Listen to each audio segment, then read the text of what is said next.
Bonjour, je suis Jean-Mathieu Pernin. Bienvenue dans Libellisé, le podcast de Libération qui vous raconte la présidentielle. Ça y est, nous y sommes, dernière ligne droite avant le second tour.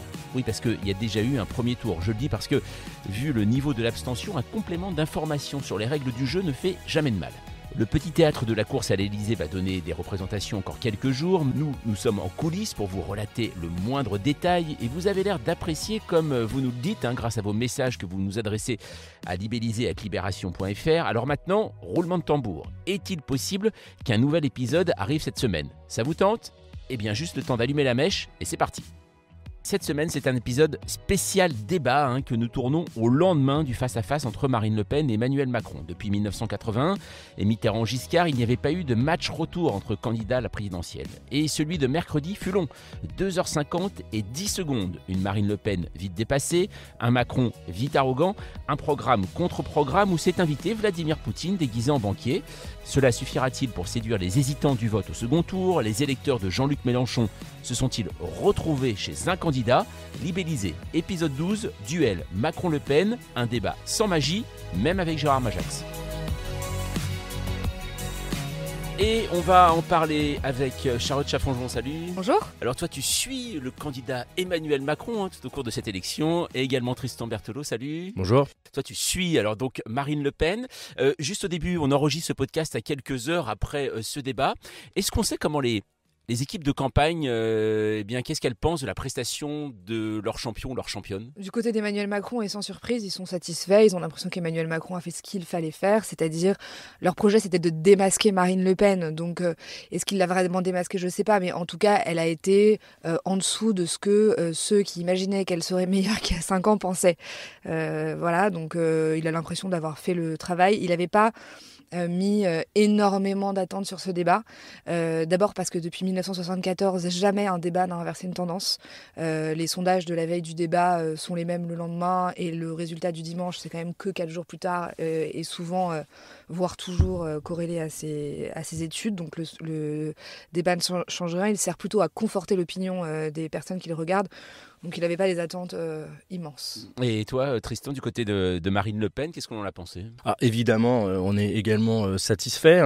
Je cite ce directeur adjoint de la campagne qui dit qu'elle a été calme et sereine, qu'elle a exposé son projet face au monstre d'arrogance qui est Macron. En fait, l'objectif pour elle était beaucoup plus de laver l'affront de 2017 que d'essayer de faire basculer l'élection. Comme l'a dit Charlotte, c'est pas l'objet de ce débat.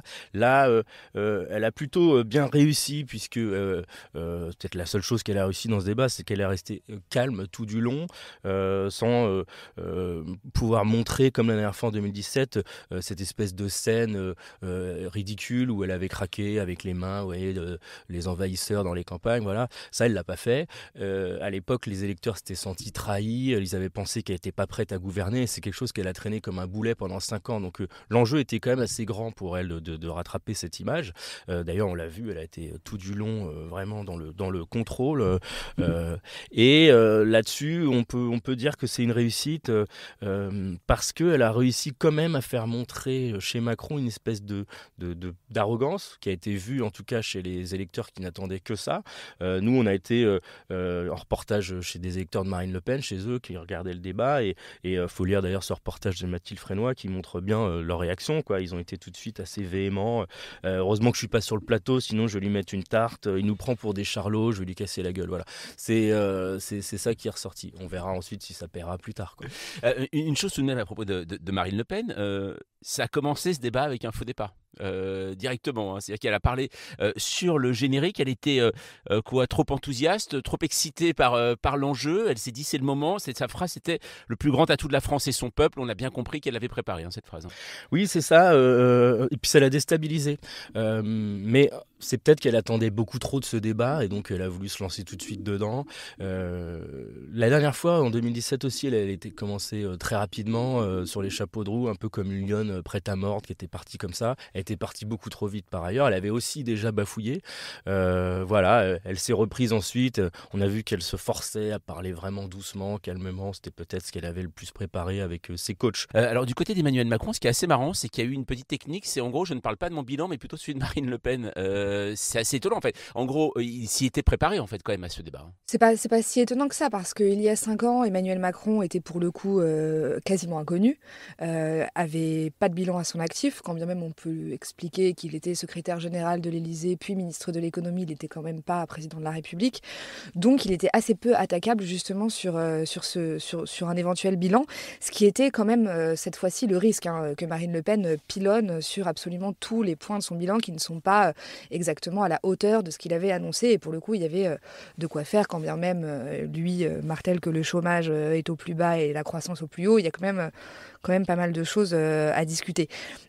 Puisqu'elle a pas pris ce chemin-là d'emblée, lui est plutôt parti à l'offensive puisqu'il y avait un terrain, une brèche, et donc il avait plutôt intérêt à pointer ses incohérences à elle et ses insuffisances à elle et ses faiblesses à elle que de laisser le champ libre à l'analyse de ses résultats. Quelque part, j'ai presque envie de dire que c'était cadeau. Mais toi qui le suis finalement depuis le début de cette campagne, est-ce que tu as appris quelque chose? Est-ce que pour toi Emmanuel Macron a développé son programme dans ce débat? Son programme, pour le coup, il le développe depuis, alors on peut lui reprocher de ne pas en avoir, mais quelques semaines. Le 17 mars à Aubervilliers, il a passé 4 heures à dévoiler les principaux points de son programme et des mesures quand même assez concrètes. On peut lui reprocher beaucoup de choses, mais en tout cas, si après son élection, il repousse l'âge de départ à la retraite, s'il conditionne le RSA à 15 à 20 heures de travail, d'activité, si il conditionne le salaire des profs à de meilleurs résultats, ce ne sera pas une surprise. On peut pas lui reprocher ça.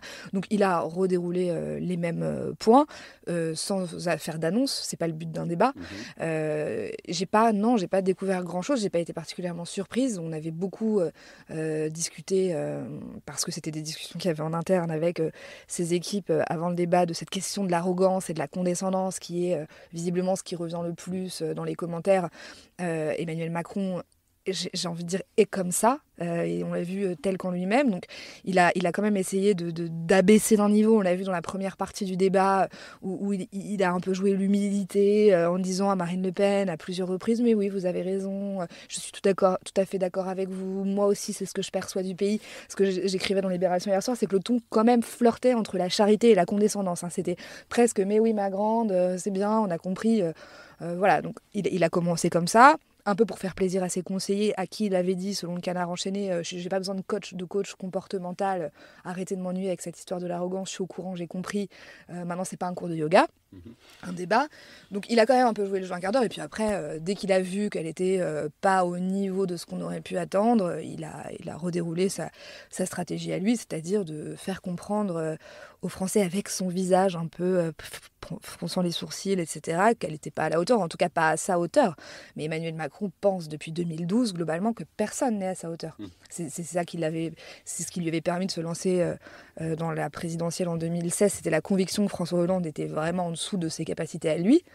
Et il a toujours pensé ça de toutes les personnalités successives qu'il a eu à affronter. Tu parlais des sourcils froncés. C'est-à-dire que tout ça, c'est travaillé ou pas, ou c'est naturel? Alors, c'est très difficile de répondre. Pour le coup, j'aurais tendance à dire que c'est très naturel. Je pense que naturellement, il la regarde en disant mais peut-être qu'il en rajoute un peu, mais il n'a pas tendance, comment dire, c'est pas dans son intérêt d'en rajouter, pour le coup. Parce que c'est un peu agaçant d'avoir quelqu'un qui donne le sentiment de donner des leçons, même si on est d'accord avec lui, même si on vote pour lui, même si on l'aime bien, on n'a jamais envie d'avoir l'impression de passer pour des idiots. Et Emmanuel Macron donne un peu le sentiment comme ça qu'il prend un peu tout le monde pour des idiots.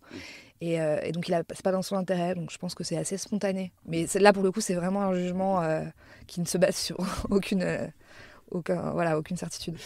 Tristan, alors c'est vrai qu'on nous avait dit Marine Le Pen, là elle a préparé, ça fait 5 ans qu'elle y est, elle s'est même mise au vert, etc. Bien en fait on s'est vu qu'elle s'est fait cueillir sur le pouvoir d'achat directement, tout de suite. Ça veut dire que cette préparation, est-ce que c'était, comme tu le disais au début, est-ce que c'était finalement vraiment le but qu'elle dise ce qu'elle pense sur le pouvoir d'achat, ou alors c'était de montrer en effet une certaine posture d'Emmanuel Macron? Il y a deux choses. Alors, effectivement, le pouvoir d'achat, c'est un petit peu ce qu'elle a déroulé sur la fin de sa campagne, la chose la plus importante pour elle. D'ailleurs, c'était le sujet qu'elle voulait voir démarrer le débat, alors que Macron, lui, il voulait parler d'international. D'ailleurs, on l'a vu plus tard pourquoi, parce qu'il l'a accueilli sur son pré russe. D'ailleurs, elle-même, pendant les derniers moments de la campagne, a travaillé sur ce pouvoir d'achat, même sur la question de l'Ukraine, c'est-à-dire elle a transformé toutes les questions liées à l'Ukraine sur les sanctions, la défense des Français sur le pouvoir d'achat. Donc on a pensé en départ qu'elle allait assurer dès le début cette fonction de défense du peuple français, fait, comme elle s'est montrée. Et en fait, assez rapidement, bon, mis à part quelques propositions qu'elle a faites, qu'on connaît très bien, c'est-à-dire baisser de manière pérenne la TVA sur les carburants de 20% à 5,5%, une mesure qu'on sait par ailleurs impossible puisque le droit européen l'empêche. On ne prévoit pas qu'en dessous de 15% ça puisse être quelque chose de définitif, ça ne marche pas. On a vu tout de suite qu'en fait Macron l'a rabaissé à son simple rôle d'opposante. Elle lui a souvent montré un petit peu de respect en disant vous avez raison, mais derrière c'était aussi pour rappeler qu'en tant que députée, elle n'avait pas voté par exemple le bouclier tarifaire pour lutter contre la hausse des prix de l'énergie. Derrière, elle n'a pas su trop quoi répondre, c'était un petit peu mou, quoi. Je veux changer de fond en comble le système, elle a lancé ça, quoi. Bon, ça parle pas beaucoup. Et en cela, comme on l'a vu, comme Charlotte l'a dit, il a été bien meilleur sur son bilan à elle que l'inverse, elle sur son bilan à lui. Je crois que la fin était encore plus terrible sur le pouvoir d'achat, c'est qu'il lui a lancé vous n'avez pas répondu car vous n'avez pas de réponse. Et en fait, dès le début du débat, on a vu que en fait, elle était déjà perdante. Et ce qui est assez étonnant, c'est qu'elle a très peu utilisé quelque chose dont on pensait qu'elle allait vraiment faire ses gorges choses, qui est l'affaire McKinsey. C'est une seule fois, ça veut dire qu'elle n'avait pas assez de billes en gros. Non, elle l'a fait très tard dans le débat. Il l'a calmé tout de suite en disant je m'y attendais plus tôt. Je crois que c'était sur une question sur l'éducation.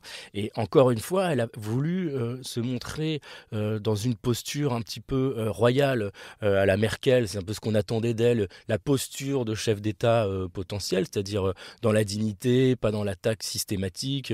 On va pas faire ça, on va pas tomber dans l'ajoute. D'ailleurs, elle avait d'autres sujets. Il n'y avait pas que McKinsey, il y avait le premier de cordée, les gilets jaunes, l'affaire Benalla, il y a plein de choses sur lesquelles elle aurait pu attaquer Macron. Elle l'a pas fait. On peut se demander effectivement pourquoi, mais encore une fois, je pense que c'était une posture pour pas trop l'attaquer, quoi. D'ailleurs, tout de suite, ses lieutenants ont dit, vous voyez, le mépris est du côté d'Emmanuel Macron et pas de Marine Le Pen. Une chose, par contre, qui était travaillée du côté d'Emmanuel Macron, ça fait plusieurs semaines qu'il travaille, c'est sur Vladimir Poutine. Ça faisait partie de la stratégie du débat de la part d'Emmanuel Macron. Là, pour le coup, pourquoi s'en priver ? Les Français sont inquiets par cette guerre.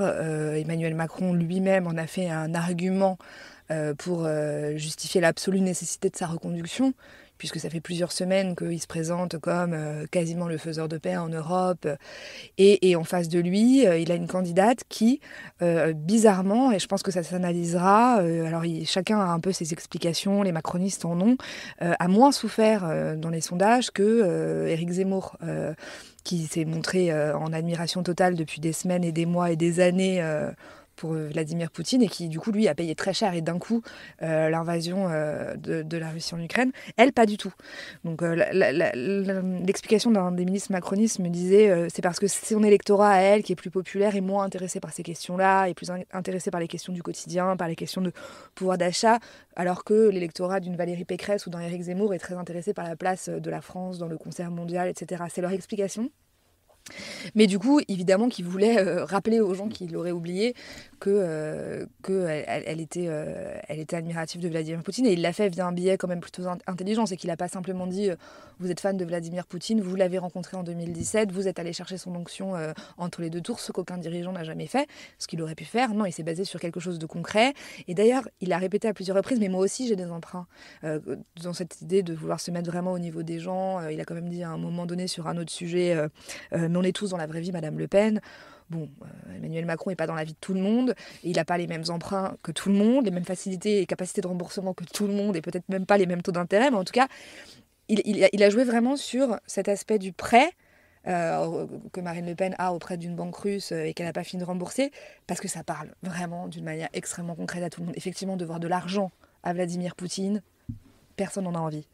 Et ça donne le sentiment effectivement que Marine Le Pen n'est pas indépendante et que si demain elle est présidente de la République, elle devra quelque chose à un pays qui aujourd'hui quand même a déclenché une guerre monstrueuse en Europe. Du côté de Marine Le Pen, c'est pareil, on ne sait pas trop expliquer comment elle a pu s'en sortir de cela. On dit on aurait pu aussi se foirer sur l'Ukraine. En revanche, il y a une vraie stratégie qui a été mise en place, c'est-à-dire de tout de suite condamner cette attaque de la Russie en Ukraine et après de disparaître, de laisser les concurrents comme Pécresse ou Zemmour jouer au chef d'État. On a décidé chez Marine Le Pen, on ne va pas jouer au chef d'État, on ne va pas se positionner là-dedans. Pourquoi ? Parce que tout de suite, on voit le décalage entre ces personnes qui n'ont pas l'expérience de Macron ni les liens diplomatiques. Pécresse qui se montre comme ça en chef de guerre sur une table, on voit tout de suite l'image. Voilà, Zemmour pareil, qui est arrivé dans son costume, le maigrichon, un petit peu, ça faisait l'attaquant rachitique, et puis lui c'est encore plus enfoncé là-dedans, c'est-à-dire en refusant d'aider les Ukrainiens, un peuple qui ressemble pourtant à ses électeurs dans leur esprit, c'est-à-dire chrétiens, blancs, avec une longue histoire, tout ça. Il a manqué d'humanité, donc là ils se sont ramassés, et c'est aussi parce que eux ont aspiré comme ça toutes ces ondes négatives entre guillemets, que Marine Le Pen a pu s'en sortir. Après on l'a vu aussi au débat, elle est tout de suite mise en difficulté par ce que lui dit Macron, et on l'a vu, c'est cette scène par ailleurs qui va sans doute marquer les esprits un peu aussi au même titre que cette vague d'envahisseurs en 2017, quand elle sort un tweet, son propre tweet imprimé par on ne sait qui, peut-être par elle ou par quelqu'un qui lui a donné au dernier moment. En fait, tu as tweeté ça en 2014, le texte c'est « Je soutiens une Ukraine libre qui ne soit soumise ni aux États-Unis ni à l'UE ». En fait, on n'oublie pas qu'à l'époque, elle a aussi raconté que la Crimée était russe depuis très longtemps. Elle a assuré que l'annexion de la Russie était quelque chose de légal. Alors une chose, en effet, on voit une femme qui imprime un tweet, donc ça c'est assez rare, tout de même, il faut bien le dire. Et puis de l'autre côté, on voit un homme donc de 44 ans qui cite Gérard Majax, de la part notamment d'Emmanuel Macron, qui nous avait fait du carabistouille donc en 2017, de la poudre de perlimpinpin.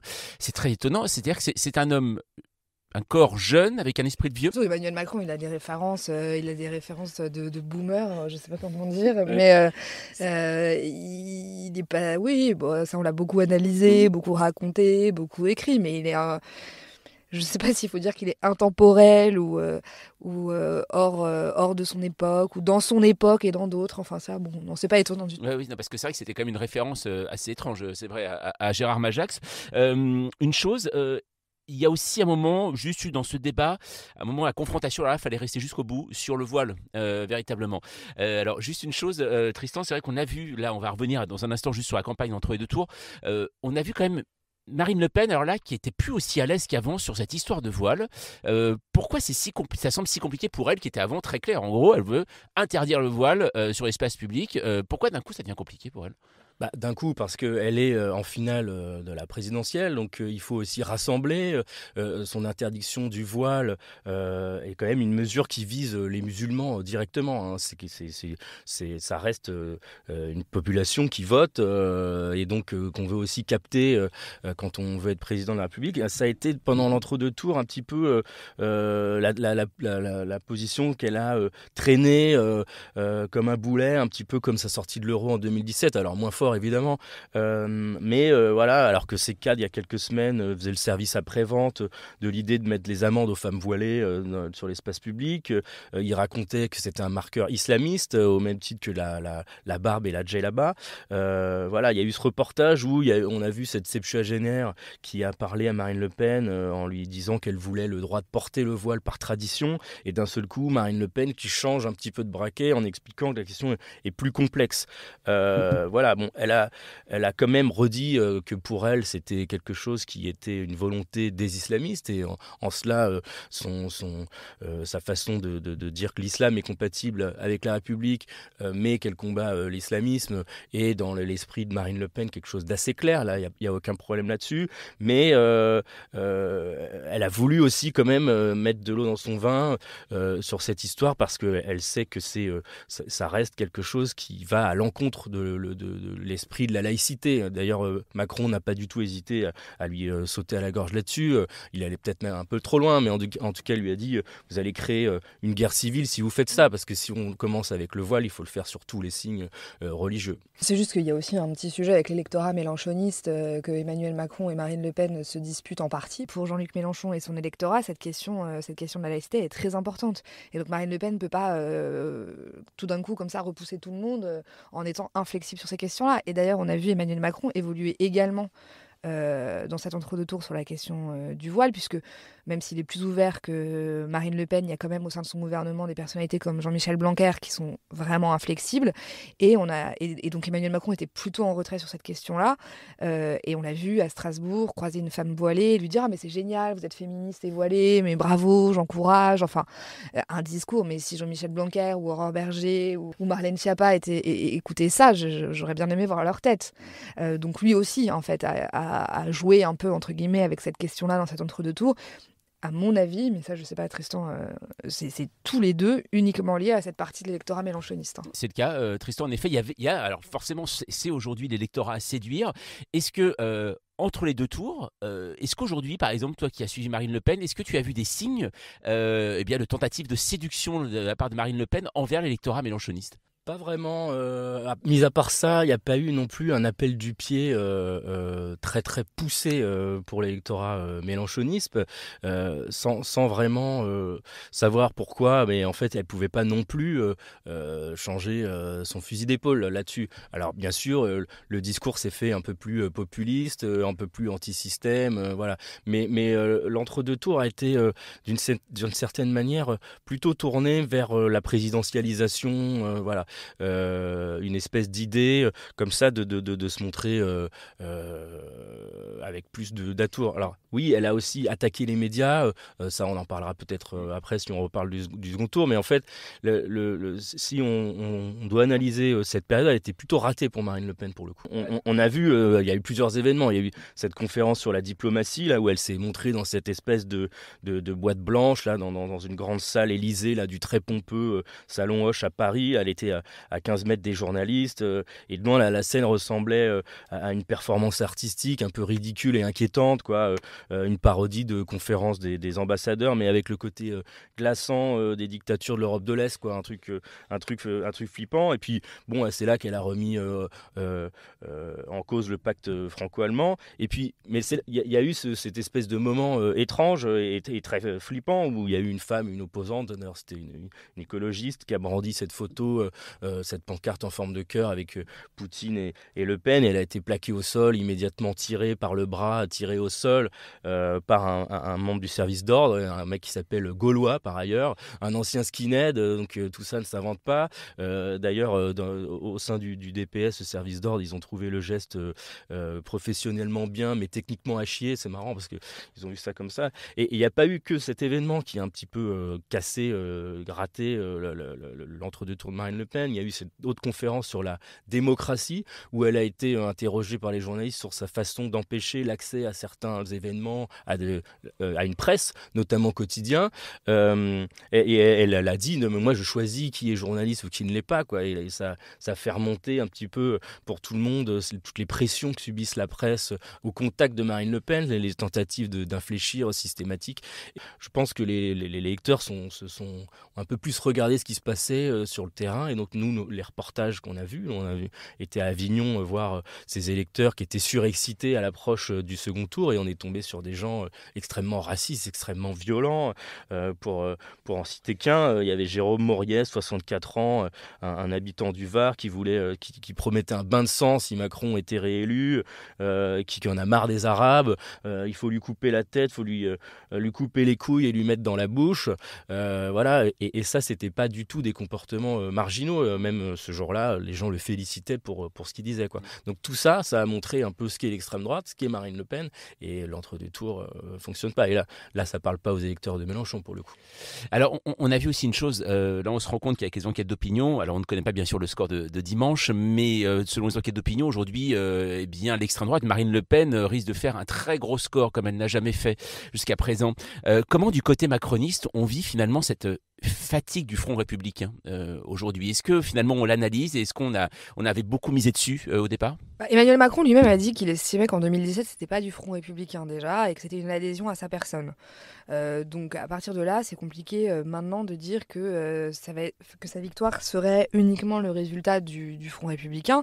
Lui est pas un grand fan de cette expression parce que ça dévalorise la victoire, et ça dévalorise le fait que les gens viennent voter pour non pas un projet, mais la conviction qu'il est le meilleur. J'en reviens à ce que je disais tout à l'heure. C'est ce que l'idée du Front républicain induit quand même l'idée d'une victoire par défaut, malgré tout. Et Emmanuel Macron n'a pas très envie de prêter le flanc à cette analyse-là. Il préfère dire que, évidemment, qui d'autre que lui pour aller parler à Vladimir Poutine, qui d'autre que lui pour continuer la baisse du chômage, qui d'autre que lui pour continuer la hausse de la croissance, continuer un projet en cours. Après, il a bien conscience qu'une grande partie des électeurs ne viendront pas voter par passion absolue pour ce qu'il représente. Et donc, c'est ce qu'il dit quand il dit mais au premier tour, on choisit et au second tour, on élimine. C'est une notion un peu différente que l'idée du Front républicain. C'est finalement, vous avez voté pour qui vous le souhaitez. C'est le jeu de la démocratie au second tour de se reporter vers le moins pire. Donc on voit bien que dans la sémantique, on n'est plus sur cette idée du Front républicain tel qu'on a pu l'entendre en 2002 dans son esprit. Maintenant, chez les macronistes, certains, que je pense notamment à Christophe Castaner, un ancien socialiste, militant pur jus, est beaucoup plus dans cette idée-là, de bien sûr assumer le Front républicain. Et d'ailleurs, c'est intéressant de regarder ce qu'ils ont fait dans les élections intermédiaires, parce que c'est là que vraiment se matérialise beaucoup plus l'idée du Front républicain. Est-ce qu'on fait des alliances? Est-ce qu'on n'en fait pas? Quand il y a des triangulaires, est-ce qu'on se retire? Est-ce qu'on se retire pas? Et LREM a plutôt joué le jeu quand même du Front républicain au régional, on l'a vu en 2021. Ça veut dire qu'aujourd'hui, Emmanuel Macron, en pleine épiphanie écologiste, on l'a vu à Marseille, il pourrait véritablement faire ce qu'il a dit sur l'écologie, ou alors d'un coup c'est une révélation, il s'est dit il faut que je rattrape les électeurs de Jadot et de Mélenchon. C'est une révélation, il s'est dit il faut que je rattrape les électeurs de Jadot et Mélenchon, il n'y a aucun doute là-dessus, c'est même pas une analyse, c'est factuel. Il a découvert tout ça après le second tour. J'ai un de ses conseillers qui me disait après le premier tour de la présidentielle, oh, Mélenchon va lui donner des trucs faciles comme son truc là du droit à l'eau. Enfin voilà, donc c'est ce qu'Emmanuel Macron a dit quand il fallait à Marseille, quand il a dit qu'il fallait préserver le droit à l'air, le droit à l'eau potable. C'est des thématiques absolument mélenchonistes. Et donc clairement les macronistes l'ont découvert comme l'histoire du... C'est pas écologique, mais du retour sur le recul de l'âge de départ à la retraite, tout le monde l'a découvert le lendemain du premier tour, cette proposition d'Emmanuel Macron. Donc, il a découvert ça. Maintenant, est-ce qu'il va le faire? Ça, je peux pas présumer. Ouais. La chose... une chose, Tristan, on a aussi appris, donc déjà au premier tour, elle en parlait, Marine Le Pen, là, elle l'a redit sur cette histoire donc de si elle est élue, elle voudrait un gouvernement d'union nationale. C'est quoi un gouvernement d'union nationale de Marine Le Pen? Surtout dans sa bouche, le mot national est en fait une espèce de tour de passe-passe sémantique. On dit le camp national dans l'extrême droite, c'est une invention pour essayer de se mettre en opposition avec l'antinational qui est censé représenter Macron, qu'on considère là-bas comme le mondialiste en fait. C'est un clivage qui a été créé pour se montrer seulement en opposition de lui, c'est-à-dire en opposition du système. Quand on dit camp national, en fait on se trompe, on devrait parler d'union nationaliste, c'est-à-dire de gens qui mettent la nation au-dessus de la République, dans la pure tradition de l'extrême droite. Alors oui, elle pense qu'elle peut faire un gouvernement d'union nationaliste. Elle a déjà donné des noms de gens qui pourraient rentrer dans son gouvernement. Il y a Jean-Paul Garot, ex-LR, qui est un ancien magistrat très droitiste, qui pourrait être son ministre de la Justice. Il y a Hervé Juvin, qui est un eurodéputé qui prône le localisme, c'est-à-dire une idée très identitaire de l'écologie. On imagine l'étranger comme un envahisseur qui pourrait abîmer son biotope. C'est quelque chose d'assez très d'extrême droite. Ou alors Mariani, cet eurodéputé pro-russe, pro-Assad, dont on ne sait pas exactement où il pourrait rentrer. En tout cas, Le Pen l'assure. Elle dit que les gens viendront un peu à la gamelle, quoi. Vous verrez, à partir d'un moment où j'aurai gagné, il n'y aura pas de problème, tout le monde se montrera, tout le monde souhaitera un poste de ministre, et même les journalistes qui votent pour moi mais qui n'osent pas le dire. Alors on ne sait pas trop à qui elle fait référence, à quel journal, en tout cas sans doute pas à Libération, mais voilà, elle estime qu'elle aura quelqu'un avec elle. Elle y croit encore à cette victoire? Ah, j'en sais rien. J'imagine que oui.